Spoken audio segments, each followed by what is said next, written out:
اعوذ باللہ من الشیطان الرجیم بسم اللہ الرحمن الرحیم رب اشرح لی صدری ویسر لی امری واحلل عقدۃ من لسانی یفقہوا قولی۔ بکھرے موتی، چوتھا حصہ۔ 8 آیتوں کا ثواب 1000 آیتوں کے برابر۔ رسول اللہ صلی اللہ علیہ وسلم نے صحابہ کرام رضی اللہ تعالی عنہ سے خطاب کر کے فرمایا کہ کیا تم میں سے کوئی آدمی اس کی قدرت نہیں رکھتا کہ ہر دن قرآن کی 1000 آیتیں پڑھا کرے؟ صحابہ رضی اللہ تعالی عنہ نے عرض کیا کہ روزانہ 1000 آیتیں کون پڑھ سکتا ہے؟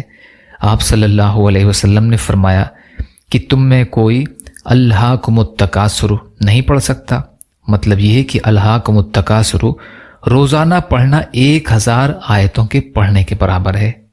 مظہری، بہاوالہ، حاکم اور بہقی سے لیا گیا ہے یہ۔ یا اللہ ہم سب کو کہنے سننے سے زیادہ عمل کی توفیق عطا فرما۔ یا اللہ مظلوم فلسطینیوں، کشمیریوں، روہنگیا مسلمان جہاں بھی پریشان ہے، ظالموں کے ظلم کا شکار ہیں، ان کی مدد فرمائیے۔ ہم سب کو اپنی استطاعت کے بقدر اپنا حق ادا کرنے والا بنائیے۔ جو مانگا وہ بھی عطا کر دیجیے، جو بھول گئے وہ بھی عطا فرمائیے۔ ربنا تقبل منا انک انت السمیع العلیم برحمتک یا ارحم الراحمین۔ لا الہ الا اللہ محمد رسول اللہ۔ السلام علیکم۔